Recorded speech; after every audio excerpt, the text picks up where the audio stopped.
श्रावण मास में शिव जी के जलाभिषेक क्यों किया जाता है? शिव जी को जल प्रिय क्यों है? शिव जी को बेलपत्र प्रिय क्यों है? और तो और शिव जी को आग का पुष्प प्रिय क्यों है? धतूरा प्रिय क्यों है? श्रावण मास में शिव जी का जलाभिषेक क्यों किया जाता है? बहुत सारे प्रश्न सूक्ष्म में हम इसका आंसर दे देते हैं। समस्त देवताओं का हित करने के लिए वासुकी नाग मदिराचल पर्वत भगवान का कूर्म अवतार आदि जिस समय हुआ, समुद्र मंथन हुआ, तो सबसे पूर्व में विष निकला। अब ये जो संसार है, देवता भी वैसे ही हैं, उन्हें भी अमृत तो चाहिए, विष किसी को नहीं चाहिए।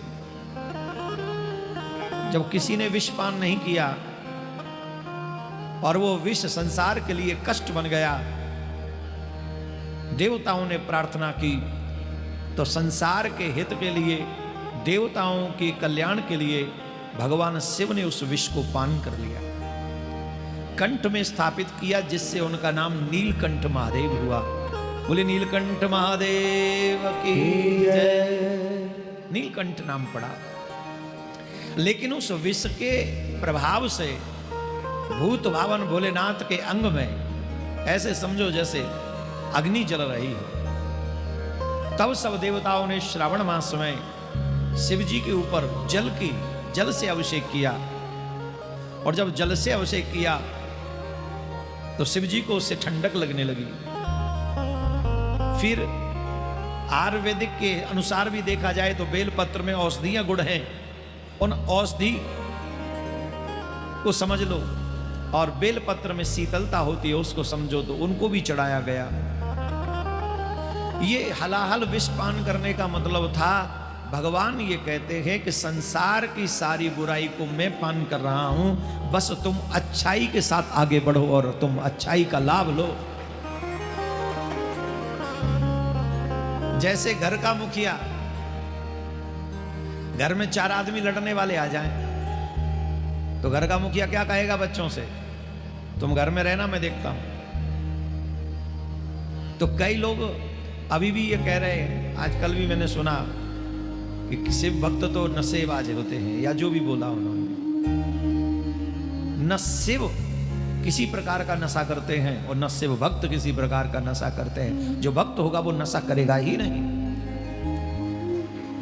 उससे तो नाम के नशे से ही फुर्सत नहीं, उससे तो भक्ति के नशे से ही फुर्सत नहीं, वो कहां दूसरा नशा करेगा। पर भगवान ने देखो आग का पुष्प भी स्वीकार कर लिया। धतूरा तुम खा के दिखा दो, और धतूरे का पुष्प नित्य भगवान पे हम लोग चढ़ा ही रहे हैं अपने हाथों से। जिसे तुम स्वीकार नहीं करते, जो तुम्हारे लिए त्याज्य है, वो शिव पर चढ़ाया जा रहा है।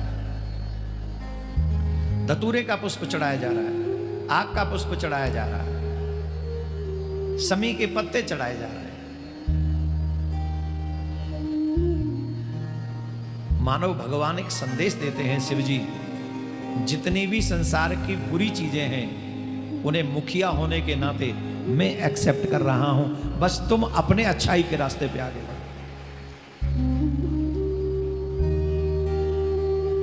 श्रावण मास में जलाभिषेक करना, बेलपत्र चढ़ाना, ये बहुत बहुत बहुत ज्यादा प्रिय है शिव को।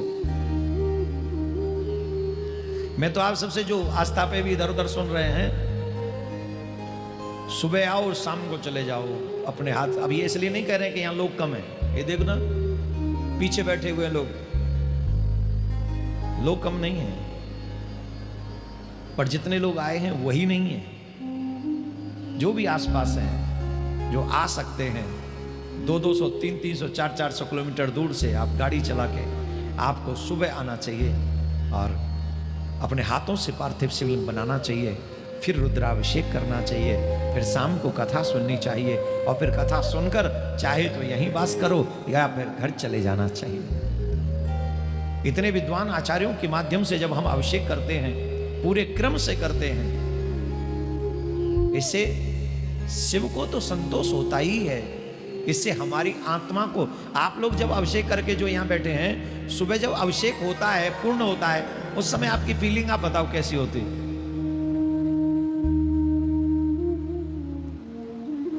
जब हम जाते हैं तो जब तक अभिषेक नहीं हो जाता तब तक कुछ ग्रहण नहीं करते हम। लगभग आज भी 1-1:15 बज ही गया था, तब तक कुछ ग्रहण नहीं करते और कसम से भूख नहीं लगती। और जाने के बाद जब अभिषेक करके जाते तो ऐसा लगता है अब कुछ खाने की आवश्यकता है ही नहीं। कल श्रावण मास का प्रथम दिन था, न चाहते हुए भी बाबा भोलेनाथ ने हमको व्रत करा लिया। पूरे दिन अन्न नहीं मिला हमको, पूरे दिन। हमें पता भी नहीं था कि श्रावण का पहला दिन हम व्रत करेंगे। बाबा ने कहा कैसे नहीं करेगा, बड़ा उपदेश देता, तू ही रख पहले। भोजन बना का बना रह गया, थाल भोजन का सजा रह गया, एक अन्न का दाना नहीं। और किसकी मर्जी से? नॉट माई मर्जी, भोलेनाथ की मर्जी से। रात को 10 बजे जाके मिला, वो भी फिर हमने सोचा व्रत ही करते हैं तो व्रत जिससे पूरा हो जाए पहले दिन का वही किया। तुम्हारी मर्जी में हमारी मर्जी। कहने का मतलब है हम ये सोचें कि हमारी मर्जी से चल रहा है तो ये हमारी मर्जी से भी नहीं चल रहा। करो कोई लाख रुपए, करैया कोई और है, करने वाला तो कोई और ही है। जिसके भाग्य में लिखा होगा वही श्रावण मास के पवित्र मास में। अभी देखो इस बार अमरनाथ यात्रा करने के लिए गए, 5 ही दिन में भोले बाबा गायब हो गए। गायब हो गए गायब। वहां यात्रा करने थोड़ी जा रहे हैं, वहां पार्टी करने जा रहे हैं। वहां बर्गर खा रहे हैं, वहां पिज्जा खा रहे हैं, वहां अटरम खा रहे हैं, वहां सटरम खा रहे हैं। बाबा बोले हम खिलाते, तुम्हारे बाप का राज है, यहाँ आके ऊधम मचा रहे हो। आ जाओ बेटा, तुम्हारी यात्रा ही हम ऐसी कर देंगे, हम रहेंगे नहीं, आओ और जाओ। देखो सनातनियों, हम सबसे कह रहे हैं अपने धर्म से मजाक मत करो, धार्मिक स्थानों से मजाक मत करो। अपने धार्मिक स्थानों में मर्यादा सहित जाओ। ऐसे जाओ जब तुम जाओ तो देवता भी तुम्हें देख के मुस्कुरा जाए, आ गया मेरा बच्चा। ये जागरण करवाते हो तुम लोग? जागरण करवाते हो ना? करवाते हो? गए तो हो गए किसी जागरण में? एक जागरण में ना एक कथा बहुत जरूर सुनाते हैं धांधू भगत की। अरे रे मेरो धांधू नाय आयो, जाए के पतो लगाओ जी, पतो लगाओ जी, वाए कोई लेके आओ जी। अरे रे मेरो धांधू नाय आयो, कोई तो पतो लगाओ जी। मैया कह रही है भवन में बैठ के। अब हम लोग ब्रजवासी हैं, रसिया के हिसाब से गा देते, वो भी जब दे दे शंकर भगवान, जैसे दे दे धांधू आयो जी, लाओ जी, बुलाओ जी, जैसे हम लोग अपनी भाषा में कह रहे हैं। पर उसका सार यही है कि जब धांधू भगत हर बार जाते थे और वो नहीं पहुंचे तो मां को चिंता हुई कि वो क्यों नहीं आया। ऐसे भक्त बनो ना। तीर्थों में चले जाओ, ऐसा लगता है जैसे भगवान माथा पकड़ के बैठ जाती है, क्यों आ गया यहां। हाँ, कई तो ऐसे कसम से मंदिर में जा रहे हैं हाफ नेक कर पहन के। क्यों भाई, कपड़ा ना है तो पे? ये मंदिर में जा रहे हो, ठाकुर जी के यहां जा रहे हो, तो कम से कम ढक के चले जाओ। अब आई एम सॉरी टू से, लेकिन कईयों को बुरा लग जाएगा। अभी कावड़ ला रहे हैं, कावड़ सब श्रावण में चलना चाहिए, सबको बहुत बहुत शुभकामना, खूब अच्छे से लाना। लेकिन कावड़ ऐसी ला रहे हो तो पूरी सड़क को हिलाते हुए चले जा रहे हो, इतनी ऊंची ऊंची। सड़क पर रहने वालों को परेशान हो जाए, ऐसी जोर जोर से नहीं। आपकी कावड़ आपके भजन से स्वीकार होगी, आपकी कावड़ आपके प्यार से स्वीकार होगी, आपकी कावड़ आपकी सादगी से स्वीकार होगी। आप जब से चलो और जब तक पहुंचो तब तक आपके चित्त में शिव के सिवा कोई और नहीं होना चाहिए। आपको ये कावड़ कल्याण के मार्ग पर ले जाएगी।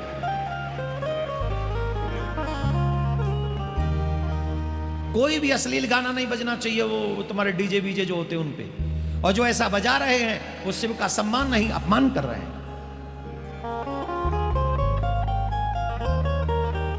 अगर अपमान करोगे तो ऐसे ही देवता अपने तीर्थ से गायब हो जाएंगे और तुम रह जाओगे बिना देवताओं के।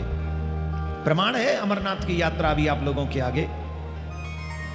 तो जब भी तीर्थ में जाओ सुधरने के लिए जाओ, जब भी तीर्थ में जाओ बदलने के लिए जाओ, जब भी तीर्थ में जाओ अपने कल्याण के लिए जाओ, जब भी तीर्थ में जाओ ये मेरा अंतिम जन्म होना चाहिए, इस अच्छे संकल्प के साथ में जाओ। तीर्थ तुम्हारी सहायता करेगा,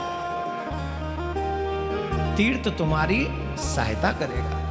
और अगर जैसे घर में जी रहे हो वैसे ही तीर्थ में जी रहे हो, तीर्थ कहेगा घर में ही अच्छा था, तू यहां आया ही क्यों है। तीर्थ में कभी भी लहसुन प्याज का प्रयोग नहीं करना चाहिए, तीर्थ में कभी भी किसी नशे का प्रयोग नहीं करना चाहिए, तीर्थ में कभी भी अपशब्दों का प्रयोग नहीं करना चाहिए, तीर्थों में कभी दृष्टि को अनकंट्रोल नहीं करना चाहिए, तीर्थ में कभी श्रवण को अनकंट्रोल नहीं करना चाहिए, तीर्थ में कभी भी अपनी वाणी को अनकंट्रोल नहीं करना चाहिए। जो बोलने योग्य है वही बोला जाए तीर्थ में, जो सुनने योग्य है वही सुना जाए तीर्थ में, जो देखने योग्य है वही देखा जाए तीर्थ में, तब जाके तीर्थ में जाने का लाभ है। अगर वही उसमें बदलाव नहीं है तो फिर कोई लाभ नहीं, फिर तो घर में ही अच्छे हो। शिव महापुराण में कल आपने देवराज की कथा सुनी थी, उसका कल्याण शिव पुराण की कथा से हो गया था। सौनकादिक ऋषियों ने कहा सूत सूत महाभाग सर्वज्ञोसि महामते त्वत्प्रसादात् कृतार्थोऽहम् पुनः पुनः। सौनक जी बोले हे महाभाग, सूत जी आप सर्वज्ञ हैं, आप महामते, आपके कृपा प्रसाद से हम बार बार कृतार्थ हो रहे हैं। इस इतिहास को सुनाकर मेरा मन अत्यंत, आपने जो ये इतिहास सुनाया है इसे सुनकर मेरा मन अत्यंत आनंद से भर गया। शिव भक्ति बढ़ाने वाली ये कथा जो आपने हमको सुनाई है, इसे और कथा हमको सुनाइए, दूसरी कथा हमें बताइए। धन्या धन्या कथा संभोस् त्वं धन्यो धन्य एव च यदा कर्ण न मात्रेण शिवलोकम ब्रजन्नरः। अमृत पीने वालों को लोक में कहीं मुक्ति नहीं मिलती। आहा क्या बड़ी बात है। सुनो,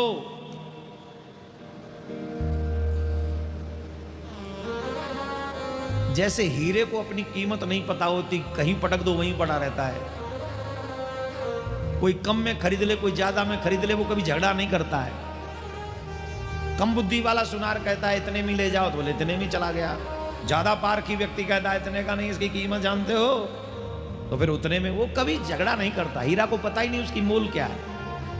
हीरा मुख से ना कहे, जोर से बोलो, आता नहीं। हीरा मुख से ना कहे मेरो लाख टका है मोल, कभी अपने मुंह से नहीं कहता। वो तो उसको विवेक पे छोड़ देता है, जितना तेरा विवेक है मेरी औकात लगा ले, मैं नहीं कहूंगा। पर सच बताएं, आपको भी मानव जीवन का मोल नहीं मालूम है। जिस दिन आपको मानव जीवन का मोल पता चल जाएगा, हम विश्वास से कहते हैं, उस दिन सारी दुनिया एक तरफ और तुम्हारा संकल्प एक तरफ।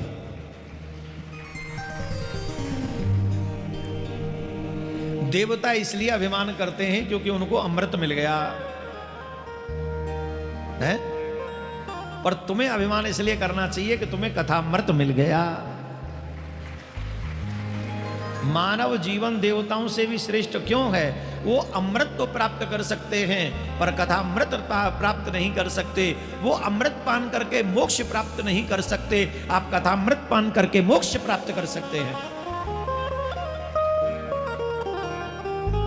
वो अमृत पीने वाले देवता ये नहीं कह सकते कि हम जब चाहे भगवान से मिल सकते हैं। करके दिखाएं ये गारंटी, देवता नहीं कर सकते। ये देवताओं को नहीं है अधिकार के जब चाहो तब भगवान से मिल लो, नहीं है। लेकिन कथा अमृत श्रवण करके तुम मुक्ति भी प्राप्त कर सकते हो, भक्ति भी प्राप्त कर सकते हो, इवन भगवान को अपने बस में कर सकते हो। इतनी बड़ी सामर्थ्य है। अमृत पीने वाले लोक में कहीं मुक्ति प्राप्त नहीं होती, किंतु भगवान शंकर के कथामृत पान करने से प्रत्यक्ष ही मुक्ति, सहज ही मुक्ति प्राप्त हो जाती है। यह कथा धन्य है, धन्य है, धन्य है। कथा का श्रवण कराने वाले आप भी धन्य हो। हर की कथा सुनाने वाले हो, प्रभु की कथा सुनाने वाले, तुमको लाखों प्रणाम, तुमको लाखों प्रणाम, तुमको लाखों प्रणाम, तुमको लाखों प्रणाम। हम डोल रहे थे वन में, पल खो बैठे थे तन में, हम डोल रहे थे वन में, पल खो बैठे थे तन में, पल खो बैठे थे तन में, हम डोल रहे थे वन में, पल खो बैठे थे तन में। ओ हमको, ओ हमको, ओ हमको राह दिखाने वाले, हमको राह दिखाने वाले, तुमको लाखों प्रणाम। वेद व्यास जी, सुखदेव जी महाराज, सूची महाराज, तुलसीदास जी महाराज, वाल्मीकि जी महाराज, सभी को हमको राह दिखाने वाले, हमको राह दिखाने वाले, तुमको लाखों प्रणाम, तुमको लाखों प्रणाम, तुमको लाखों प्रणाम। हम लेकर विष का प्याला, प्याला जा रहे थे यम के काला, लेकर विष का प्याला जा रहे थे यम के काला। दो नेत्र हैं, दोनों में विषय भरा है, दो श्रवण हैं, दोनों में विषय भरा है, एक वाणी है, इसमें भरपूर विषय भरा है। हृदय में कूट कूट के, कूट कूट के, कूट कूट के अगर कुछ भरा है तो विष भरा है। कहां जाएंगे? हम लेकर विष का प्याला जा रहे थे यम के काला, हम लेकर विष का प्याला जा रहे थे यम के काला। हमको अमृत पिलाने वाले, हमको अमृत पिलाने वाले, हमको कथा अमृत पान पिलाले, हमको पान कराने वाले, तुमको लाखों प्रणाम, तुमको लाखों प्रणाम, तुमको लाखों प्रणाम। हर की कथा सुनाने वाले, हर की कथा सुनाने वाले, ओ प्रभु की कथा सुनाने वाले, ओ प्रभु की कथा सुनाने वाले, तुमको लाखों प्रणाम, तुमको लाखों प्रणाम, लाखों प्रणाम, तुमको लाखों प्रणाम।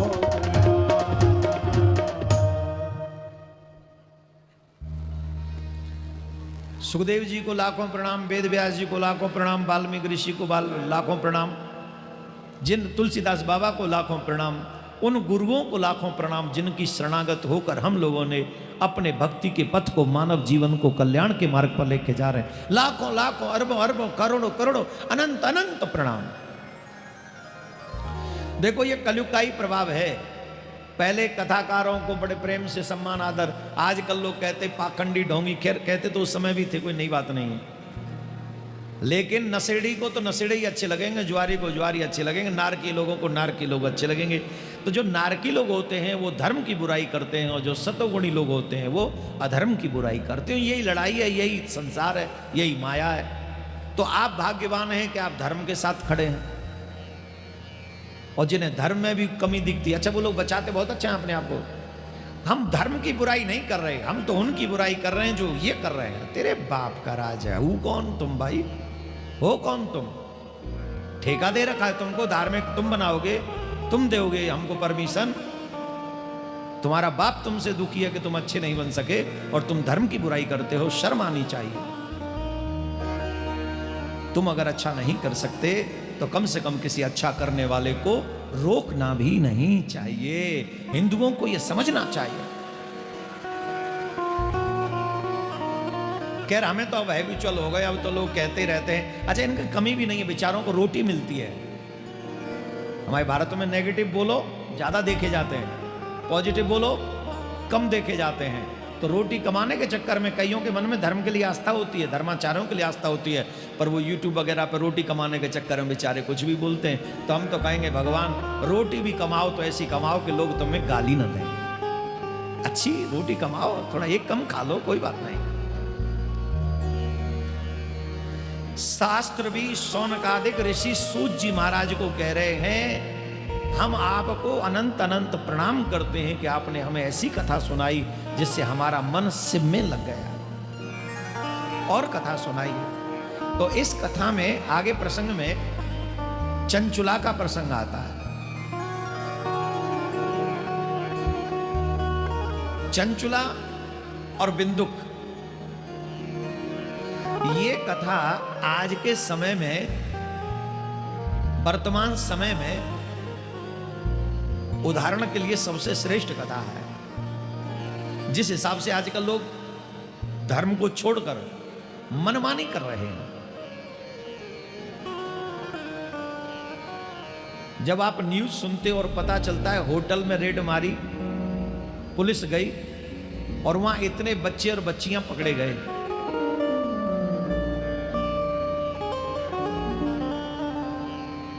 तो क्या वो वहां पर सत्यनारायण की कथा करने गए थे? जवाब दो। और हर एक शहर में पकड़े जा रहे हैं, बड़ी संख्या में पकड़े जा रहे हैं।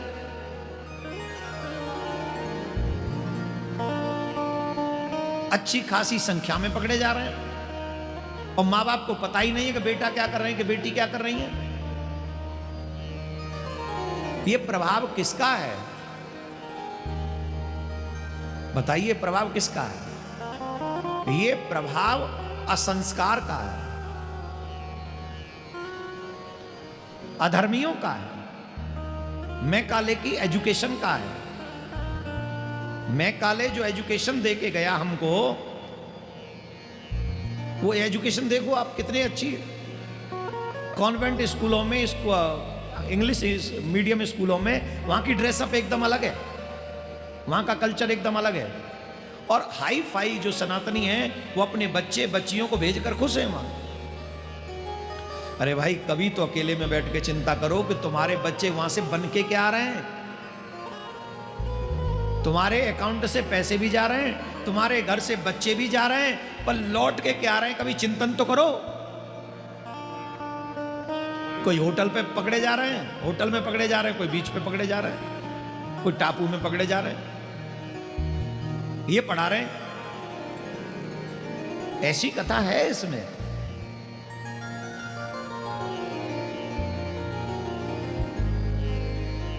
धर्म को जानने वाला मनुष्य अपने आप को सद्मार्ग पर चलाता है। अधर्मी मनुष्य शराब पीकर कहता है शराब बहुत अच्छी होती है, तुम पीते नहीं हो इसलिए नहीं पता। कई तो लोग मिल जाएंगे आपको जो शराब के गुण बताएंगे आपको, इसको पीने से ये लाभ है, गुण बता देंगे।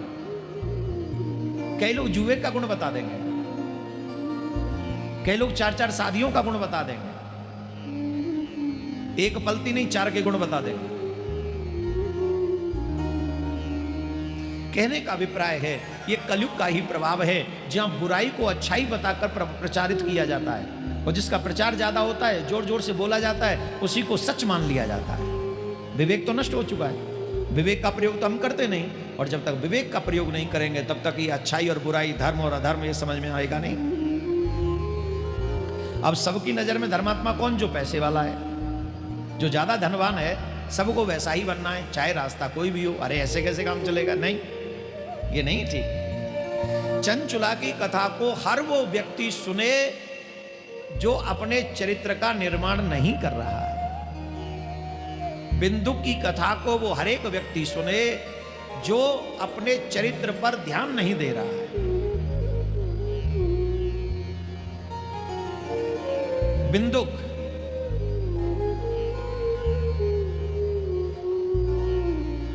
बड़ा ही विचित्र था। उसकी पत्नी जिसका नाम चंचुला है वो बहुत सुंदर थी, युवान थी। उसकी पत्नी सुंदर थी, युवान थी, बड़ी ही पति परायणा थी। अपने पति के प्रति बहुत ही जागरूक सेवा भाव रखने वाली थी। लेकिन बिंदुक उस पर ध्यान नहीं देता था। बिंदुक पराई स्त्रियों में ही मगन रहता था, वैश्याओं में ही मगन रहता था।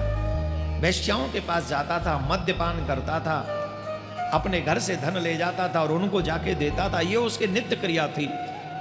उस गांव में रहने वाले लोग लुगाई अधिकांश ऐसे ही थे, कुबुद्धि वाले थे। अब भाई हमको नहीं पता सच है कि झूठ है, पर न्यूज चैनलों पर सुन ले कभी कहा, क्यों हमें आदत है बुरी न्यूज सुनने की। आजकल तो मन ही नहीं करता खैर न्यूज सुनने का, क्योंकि हर दिन तो नेगेटिव न्यूज ही ज्यादा छाई रहती है। तो कभी कभी डर भी लगता है कि कहां जा रहे हैं। टीवी चैनलों पर ही सुना है कि हमारा समाज इतना मॉडर्न हो गया है, इतना मॉडर्न हो गया है, लोग पतियों की अदला बदली कर लेते हैं। मैं पतियों का नाम ले रहा हूं क्योंकि जिससे कोई ये ना कह दे कि आपने स्त्रियों का अपमान किया। मैं मर्यादा का ध्यान कर रहा हूं क्योंकि मैं आस्था पे लायक हूं, हर जगह लायक हूं, इसलिए। बाकी के समझदार हैं, वो समझेंगे मैं क्या कहना चाह रहा हूं। हमारे समाज में इतनी तगड़ी गिरावट आ गई है कि हम पतियों की अदला बदली कर रहे हैं। ये समाज के जीव नहीं है, ये राक्षस है। और मैं विश्वास से कहता हूं राक्षस भी इतने गए गुजरे नहीं थे।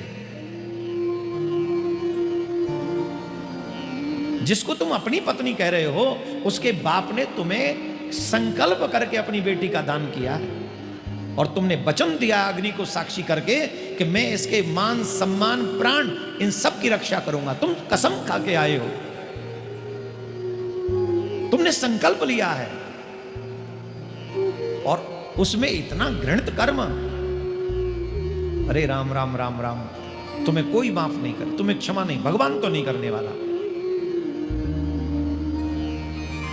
जिन भोगों के चक्कर में पड़कर हम अपने उस जवानी के पलों को नष्ट कर रहे हैं, यही जवानी के पल हमें नरक में ले जाएंगे। इस कथा को सुनना, मन लगाकर सुनना।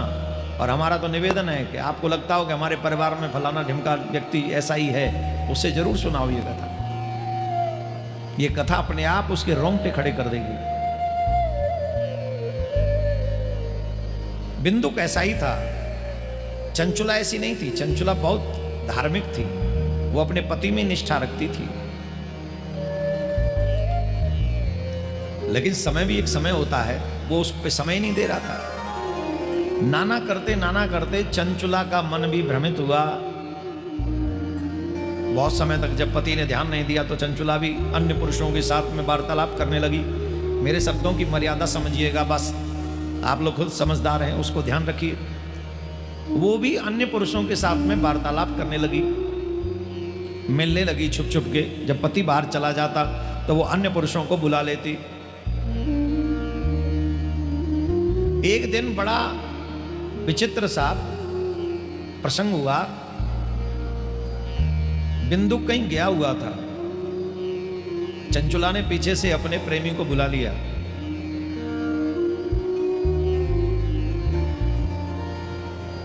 बिंदुक कहीं गया हुआ था और उसने पीछे से अपने प्रेमी को बुला लिया। जब प्रेमी को बुलाया तो जानते हो क्या हुआ? अचानक से बिंदुक आ गया और उस समय प्रेमी घर में ही था। प्रेमी जो था चंचुला का, वो घर में ही था। अचानक से आया हुआ देखकर वो तो घबरा गई। और उसने अपनी पत्नी के साथ जब पराये पुरुष को देखा, देखो पुरुष बड़ा अहंकारी होता है, बड़ा बुरा होता है, स्वयं किसी के भी साथ में रहे, स्वयं कुछ भी करे, लेकिन पत्नी से आशा करता है कि वो एकदम सावित्री बनी बैठी रहे। खुद चाहे रावण जैसा जीवन जिए, लेकिन स्वयं को सीता ही चाहिए पत्नी के रूप में। याद रखिएगा, सीता मैया सिर्फ राम जी को मिलती हैं, रावण को नहीं मिलती हैं। अगर तुम्हारा चरित्र राम जी जैसा होगा तो भगवान तुम्हें सीता जी जैसी पत्नी अवश्य देगा। जब तुम स्वयं ही रावण हो, पी खा के कुछ भी पी रहे हो, कुछ भी खा रहे हो, कहीं भी जा रहे हो, किसी से भी मिल रहे हो, फिर तुम जो मिल जाए वही भोगो, फिर उसे कोई नहीं टाल सकता। प्यारे, बिंदुक को देखकर वो आदमी भाग गया और बिंदुक ने अपनी पत्नी को पकड़ा और बड़ी जोर जोर से पीटने लगा, दर्द दनादन पीटने लगा। थोड़ी देर तो पिटती रही, क्योंकि रंगे हाथ पकड़ी गई थी, तो थोड़ी देर तो पिटना था ही, थोड़ी देर तो पिटती रही। पर जब ज्यादा देर पीटने लगा तो झट हाथ पकड़ लिया, सावधान, अब हाथ मत उठा देना, मुझे पीट रहा है, अपने गरेवान में झांक के देख, अपने अंदर भी तो झांक के देख, कितना महान है तू। तू जानता नहीं मैं कैसी हूं।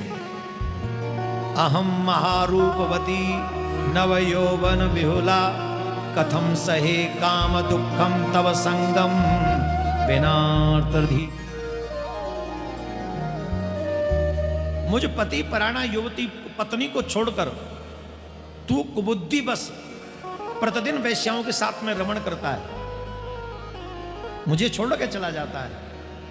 मैं युवान हूं, मैं रूपवती हूं, मेरे मन में भी काम वासना है, तू मुझे छोड़ के चला जाता है, तू कभी मेरे बारे में नहीं सोचता? मैं कब तक इस काम दुख को, काम जन्य अग्नि को सह सकती हूं?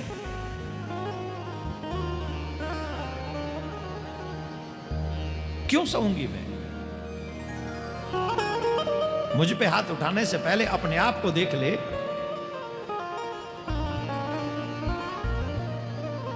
जब उसने ये इस तरीके की बात कही, तुम्हारे संसर्ग के बिना मुझे कितना दुख होता है मैं जानती हूं, मैं व्यथित चित्त वाली हूं, कामजन्य दुख मैं कैसे सहूं, तुम क्यों नहीं समझते? तब वो देखो कितना गिरा हुआ। जब वो मनुष्य गिरने पे आता है तो सारी हदें पार करता है, इसलिए निवेदन है कि गिरना मत शुरू करना, नहीं तो उसकी कोई सीमा नहीं रहेगी। पहली बार जब गिरता है ना मनुष्य, तो कहता है इतने गिरने से क्या होगा, पहला इतना गिरना ही खाई में गिरा देता है। अभी इसलिए पीट रहा था क्योंकि पुरुष पराया पुरुष इसके साथ में था, इसलिए पीट रहा था इसको। लेकिन जब देवी ने उसको ढंग से थोड़ा समझा बुझा दिया अच्छे से, जब उसी की गलती बता दी, समझा दी, तो फिर जानते हो क्या कहता है? हाँ हाँ तुम सही कह रही हो, सही कह रही हो तुम। भाई सबको संग चाहिए, कुछ ना कुछ तो सब चाहते ही हैं, इसमें संशय नहीं। पर देखो एक बात कहें, आज से एक समझौता कर लेते हैं। बोले क्या? बोले तुम हमारे रास्ते में मत आओ, हम तुम्हारे रास्ते में नहीं आएंगे। क्या मतलब? बोले मतलब सीधा सा, जिससे तुमको मिलना है तुम मिलो, और जिससे हमको मिलना है हम मिलें। लेकिन एक बात ठीक नहीं है तुम्हारी, ऐसे फ्री में मत मिला करो। हम जिनसे मिलते हैं वो हमसे पैसा लेते हैं, तुम इनसे पैसा लिया करो और ये पैसे हमें दे दिया करो हम जाके। इसको कहते हैं वेश्यावृत्ति। और आप लोगों ने ऐसी भी न्यूज सुनी होंगी कि पति ने पत्नी को ये दुष्कर्म करने के लिए दबाव बनाया। सुनी है कि नहीं सुनी है? तो सिर्फ बिंदुक शिव पुराण में ही नहीं है, आज समाज में भी कई बिंदुक मौजूद हैं जो अपनी पत्नी को दुख पहुंचाते हैं और ऐसी जीवन में, नरक युक्त जीवन में धक्का मारते हैं।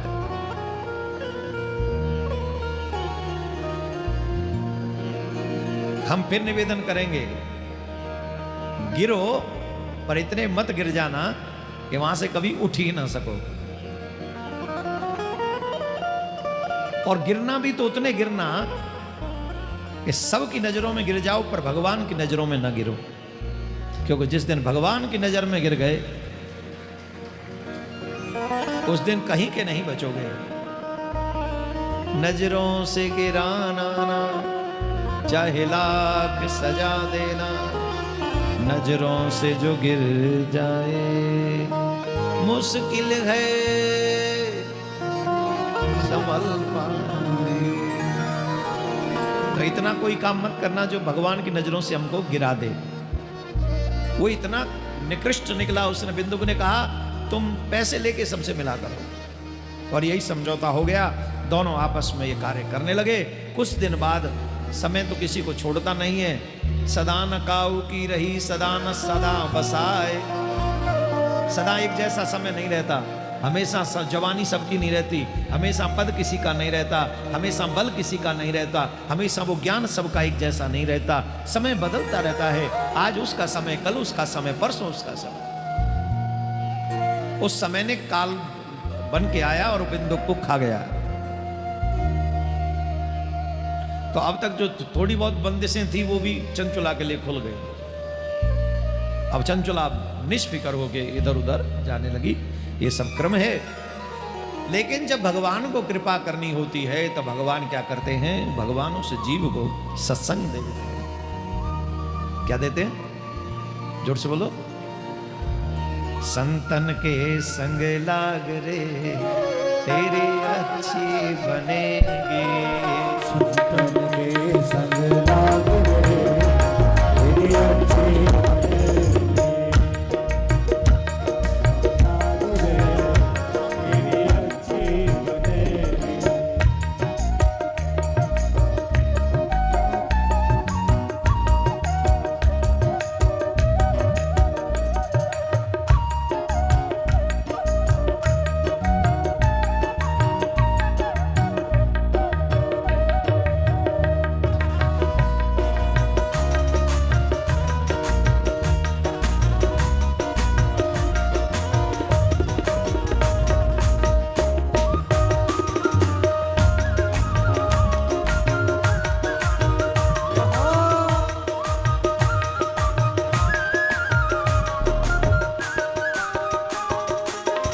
संतन संग करो ऐसी कमाई।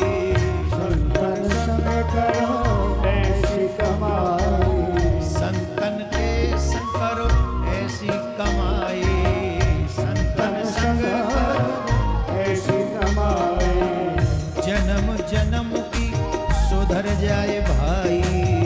जन्म जन्म की सुधर जाए भाई। जन्म जन्म की सुधर जाए भाई।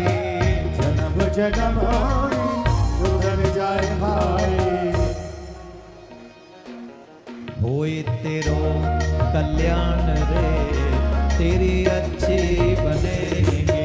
होए तेरा कल्याण रे तेरी अच्छी बनेगी। संतन के संग लाग तेरी अच्छी बनेगी। संतन के संग लाग रे तेरी अच्छी बनेगी।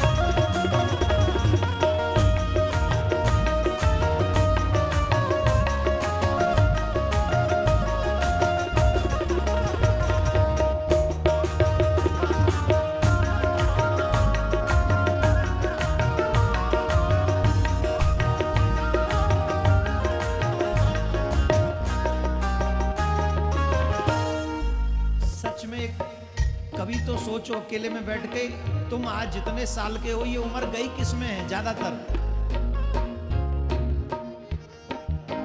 सोबत खावत उम्र बिताई, सोवत खावत उम्र बिताई, समय मिलो तो करी कमाई, समय मिलो तो करी कमाई, रात न देखी करी कमाई, दिन ना देखो तेने करी कमाई, रोटी न खाई ढंगते करी कमाई, समय न दियो घर में करी कमाई, और अंत समय तेरे हाथ में, अंत समय हाथ आई न पाई, अंत समय हम आई न पाए, अंत समय हाथ आई न पाई, अंत समय हम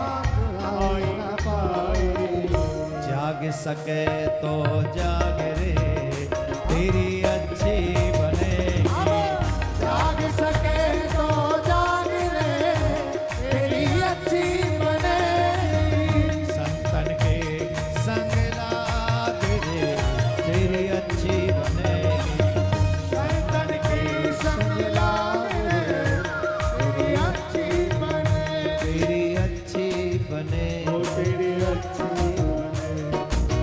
बैठो बैठो बैठो, तुम बजाते रहो, तुम बैठ जाओ। बैठ गए, बोलो तेरी अच्छी बने, तेरी अच्छी बने, तेरी अच्छी बने, और हमारी बात सुनना अब, तेरी पक्की बने, तेरी पक्की बने, तेरी पक्की बनेगी, तेरी पक्की बने, पर कब बनेगी, कब, हरि सुमिरन में लाग रे तेरी पक्की बनेगी, हरि सुमिरन में लाग रे तेरी अच्छी बनेगी, कथा श्रवण में लाग रे ओ तेरी अच्छी बनेगी, कथा श्रवण में लाग रे तेरी अच्छी बनेगी, तेरी पक्की बने, ओ तेरी पक्की बनेगी, सच्ची मुच्ची बनेगी, सच्ची मुच्ची बनेगी, पक्की पक्की बने, अबकी पक्की बनेगी।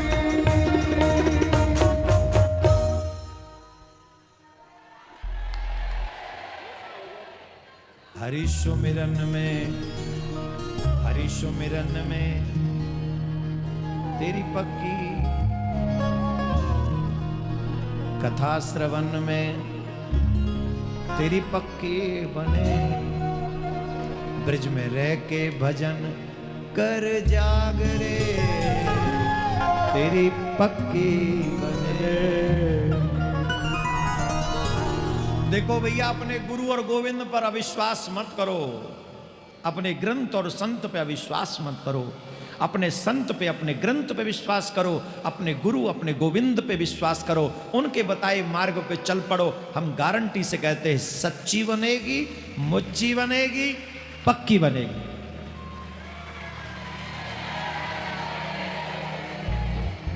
और जो लोग न संतों पे विश्वास करते हैं, न ग्रंथों पे विश्वास करते हैं, न गुरुओं पे विश्वास करते हैं, तो गोविंद पे विश्वास होगा ही नहीं। तो गुरु पे नहीं तो गोविंद पे कैसे होगा, ग्रंथ पे नहीं तो संत पे नहीं तो फिर गोविंद पे कैसे होगा। और जब विश्वास ही नहीं होगा तो फिर पक्की छोड़ झूठी भी नहीं बनेगी। इसलिए जब भगवान कृपा करते हैं, करुणा करते हैं, तो एक कार्य करते हैं। पूछो क्या? जिसके ऊपर दया करनी होती है उसे सत्संग दे देते हैं।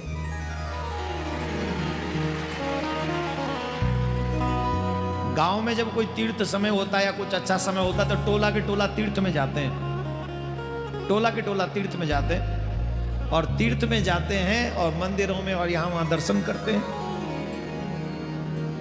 तो वो गोकर्ण क्षेत्र में चली गई अपने भाई बंधुओं के साथ में। कुछ लोग जा रहे थे सुंदर अवसर पर, पवित्र समय पर। तो गोकर्ण क्षेत्र में जब वो गई तो वहां पर एक मंदिर में वो दर्शन करने के लिए गए, तो वहां कथा हो रही थी। पुराणिक ब्राह्मण देवता कथा कह रहे थे और संयोग से शिव पुराण की कथा कह रहे थे। और शिव पुराण में भी नरकों का वर्णन कर रहे थे।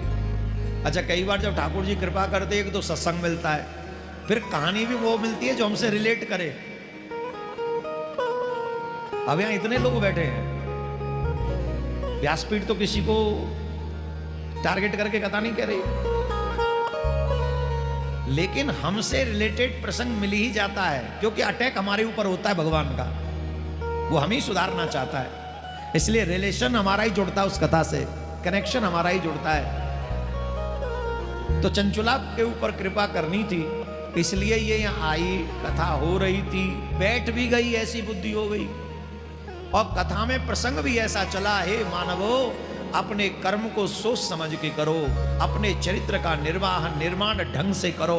अगर तुम्हारा चरित्र दूषित हुआ तो तुमको यमपुरी में, नरक में यातनाएं भोगनी पड़ेंगी। तो नरकों का वर्णन करते हुए क्या कह रहे थे? जो स्त्री पराये पुरुषों के साथ में रति सुख प्राप्त करती है, उस स्त्री को यमपुरी लोग ले जाते हैं, यमराज के दूत ले जाते हैं और उसके अंग प्रत्यंगों को कष्ट देते हैं। बोले कष्ट कैसे देते हैं? बोले लोहे को पिघलाते हैं और उस लोहे को पिघलाकर रति सुख प्राप्त करने की इच्छा वाली स्त्री के अंग प्रत्यंगों में डालते हैं और वो चीखती है, चिल्लाती, कष्ट पाती। और यही दर्द पुरुष को भी दिया जाता है। पुरुष ये ना समझे हम बच जाए, वो तो संयोग से, क्योंकि चंचुला वहां थी तो ऐसा प्रसंग चल पड़ा। पुरुषों को भी यही है, दुख मिलता है वहां यमपुरी में। 2 लोहे की प्रतिमा है, एक स्त्री की एक पुरुष की है। ये जितने भी होटल में पकड़े जा रहे हैं उनको ये कथा से पुराण से पढ़ लेनी चाहिए। मेरी बातों पे तो विश्वास नहीं होगा, और उसके बाद भी अगर तुम्हारा मन न डरे तो समझ लेना कि तुम नरक के लिए ही बने हो।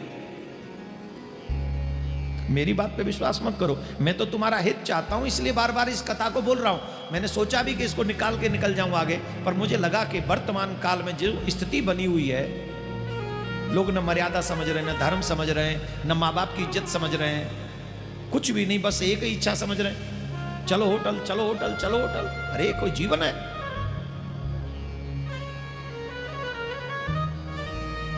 ऐसी कौन सी प्रलय आ गई है? इतना ही मन है तो विवाह कर लो, विवाह करके सुख से रहो। ये स्त्री के लिए भी अच्छा है, पुरुष के लिए भी अच्छा है। विवाह करेंगे नहीं 30 साल तक, लेकिन पार्टनर चाहिए लिविंग रिलेशन में। धिक्कार है ऐसे जीवन को। हम और आप और समाज शायद कोई कुछ न कहे, लेकिन परमात्मा छोड़ेगा नहीं। ये नेत्र उसी ने दिए हैं देखने के लिए, ये कान उसी ने दिए हैं सुनने के लिए, ये पैर उसी ने दिए। किसी के बाप किराएदार नहीं है, हम लोग किराए पे नहीं लेके आए। संसार में कोई बाजार ऐसा नहीं है जिस दुकान पर पैर मिल जाए, हाथ मिल जाए, जीभ मिल जाए, आंख मिल जाए, कान मिल जाए, जो तुम्हें वो सामर्थ्य दे सके। ऐसी कोई दुकान नहीं है, कोई व्यापारी ऐसा नहीं है। मेरे ठाकुर जी व्यापारी नहीं, दयालु हैं। उन्होंने तुम्हारे ऊपर दया करके तुम्हारी इंद्रियों का निर्माण किया है, जिससे तुम चल सको, देख सको, बोल सको, सुन सको। तुम लोग अपने किसी मित्र को गाड़ी देते हो तो आशा करते हो सोच समझ के चलाएगा। भगवान ने तुम्हें जीवन दिया है तो क्या भगवान नहीं सोचता होगा कि ये सोच समझ के चलाएगा, जिएगा? भगवान ने ऐसे कहते मत कुछ भी करो, जवाब दो। भगवान भी तो सोचते होंगे ना, ये सोच समझ के चलाएगा, समझदारी से चलाएगा। जीवन है, लेकिन जो गलत तरीके से गाड़ी चलाता है उसका एक्सीडेंट होता है, और उस एक्सीडेंट में कईयों की मृत्यु भी होती है। जो बिना सोचे समझे जीवन जीते हैं उनके हर दिन एक्सीडेंट होते हैं, हर दिन उन्हें मृत्यु जैसी सजा मिलने का कर्म और पाप वो करते हैं। और समय आने पर जब वो मृत्यु भोगता है, कष्ट भोगता है, तब वो कहता है हमें पहले नहीं पता था। अरे संतों के संग में बैठा, सानिध्य में बैठा होता तो तुझे पहले ही पता चल जाता और तू इससे बच जाता। वहां 2 लोहे की मूर्तियां हैं, एक स्त्री की, एक पुरुष की। थोड़ा स्लो बजाओ, चित्र देखो कितना बड़ा।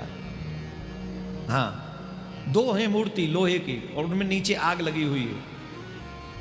ऊपर से सूरज तपा रहे, नीचे से आग है, भट्टी है नीचे उनके। और जो पराये पुरुष से, पराई स्त्री से रति सुख भोगते हैं, उन पुरुष उन स्त्रियों को उनसे आलिंगन कराया जाता है।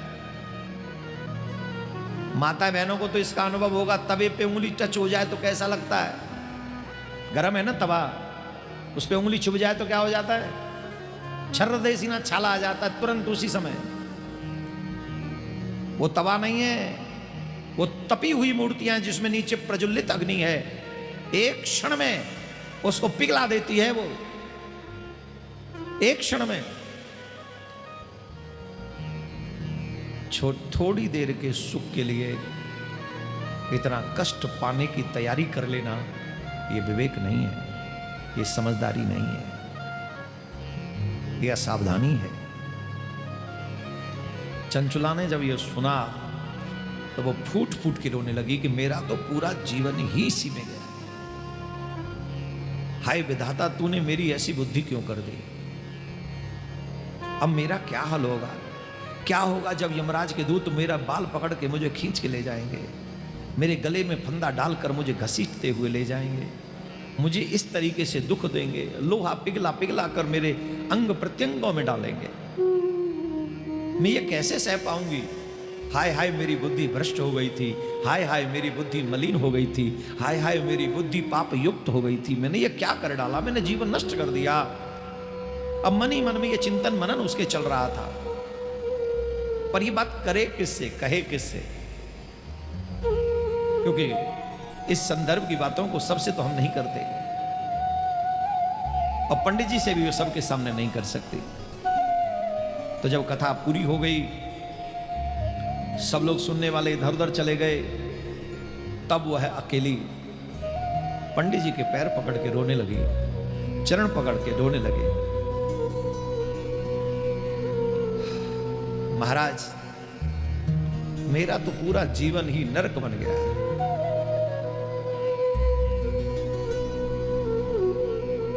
जो कथा आप कह रहे थे अनजाने में ही सही, क्योंकि मुझे एक ज्ञान नहीं था, मेरा तो पूरा जीवन ही इसी कार्य में निकला है। चरितम शूलबणम पापम मया मूढ़दया प्रभो नीतम पापश्चल्यत्यः सर्वं यौवन मदनांधया। हे प्रभु, मैंने मूढ़ बुद्धि के कारण घोर पाप किया है। मैंने कामांध होकर अपनी संपूर्ण युवा अवस्था व्यभिचार में बिताई है। हाय विधाता, मुझ पापनी को अपने हठात ऐसी बुद्धि क्यों दी, जो सभी प्रकार के सुख को छीन लेने वाली थी, और दुख यमपुरी के नरकों की यातनाएं कराने वाली जो बुद्धि थी, ये मुझे क्यों दी। मैं क्षमा चाहती हूं, मुझे अब कोई ऐसा मार्ग बताओ जिस मार्ग पर चलकर मेरा कल्याण हो सके। मैं क्या करूं, मेरा उद्धार कैसे होगा, मेरा बेड़ा पार कैसे होगा। हे ब्राह्मण, आप ही मेरे गुरु हैं, आप ही मेरी माता हैं, आप ही मेरे पिता हैं, मैं आपकी शरण में आई हूं, मुझ दीन अबला का उद्धार कीजिए, उद्धार कीजिए, उद्धार कीजिए।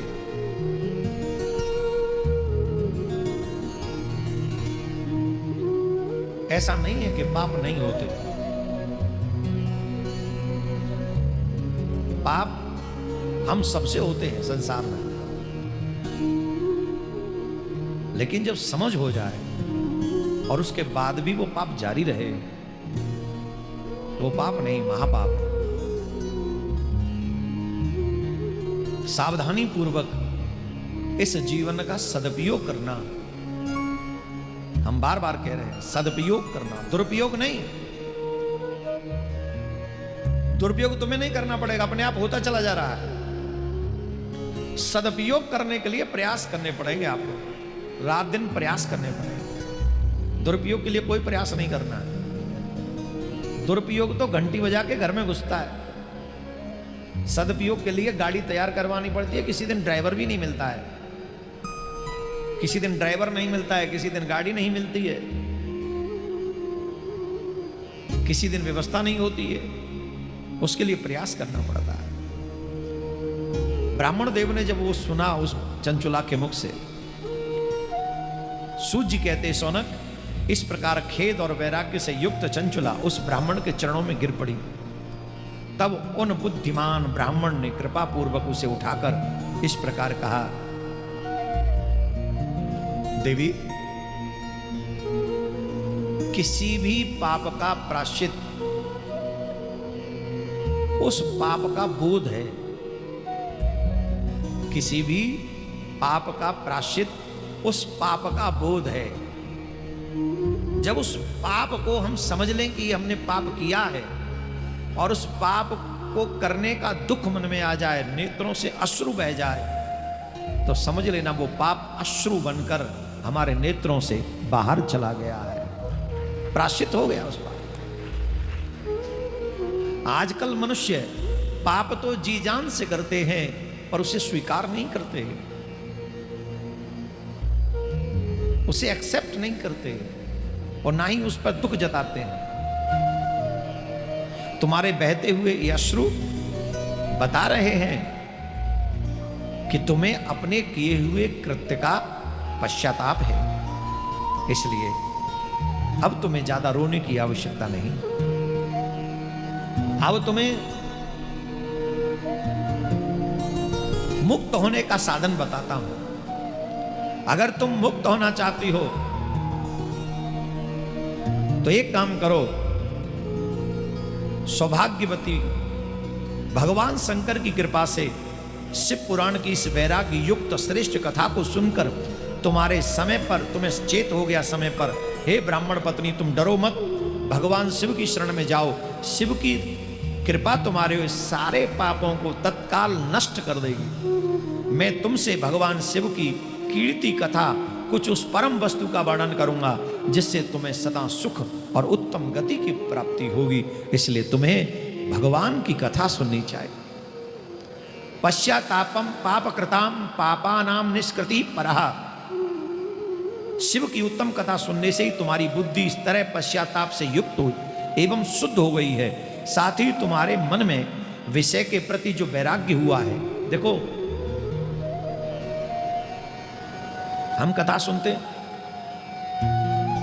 और जब तक कथा सुनते हैं तब तक विचार बदलते हैं, तब तक हमें अपनी बुराई बुराई लगती है, अच्छाई भी बुराई लगती है कि क्या बेकार सब चल रहा है, संसार तो कुछ नहीं। लेकिन जैसे ही कथा में से उठ के जाते हैं फिर वो 2-4 फोन आते हैं।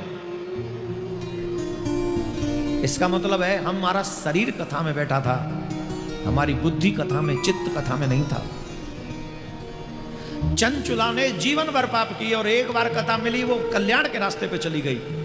हम बार बार कथा सुनते हैं और फिर भी हमारे जीवन में कोई परिवर्तन नहीं हो रहा। चंचुला ने एक बार सुनी, फिर मुड़ के नहीं देखा उसने। वो अपने कल्याण के रास्ते पे निकल गई और कल्याण हुआ भी। आगे कथा में आपको, ये चंचुला की कथा पहली बार नहीं बोल रहा मैं, लेकिन इसको थोड़ा डीपली इसलिए समझा रहा हूं कि युवाओं के लिए कितना महत्वपूर्ण है। आज का युवा 1 सेकंड में डिप्रेशन में चला जाता है।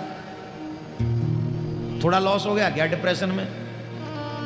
जॉब नहीं लगी, गया डिप्रेशन में। काम करने गया था, सक्सेस नहीं हुआ, गया डिप्रेशन में। अरे और तो और, किसी लड़की को चाहता था, वो लड़की छोड़ के चली गई, वो किसी और से प्यार कर दी, ये चला गया डिप्रेशन में। कौन है भाई तू? डिप्रेशन के कुआं से जन्म हुआ है तेरा? इतना कमजोर है, इतना कमजोर है तू। जॉब न मिले तो डिप्रेशन में, काम न चले तो डिप्रेशन में, छोरी छोड़ के चली जाए तो डिप्रेशन में। अरे हम तो कहते हैं तुम इसलिए बार बार डिप्रेशन में चले जा रहे हो, वो जवानी में, क्योंकि तुम में आत्मबल नहीं है। और आत्मबल काजू बादाम खाने से नहीं आएगा, छुआरे खाने से नहीं आएगा, 6 पैक बनाने से आत्मबल नहीं आएगा। हाथ में माला पकड़ और दिल से ठाकुर जी का भजन करके देख, और फिर देख आत्मबल कैसे आता है।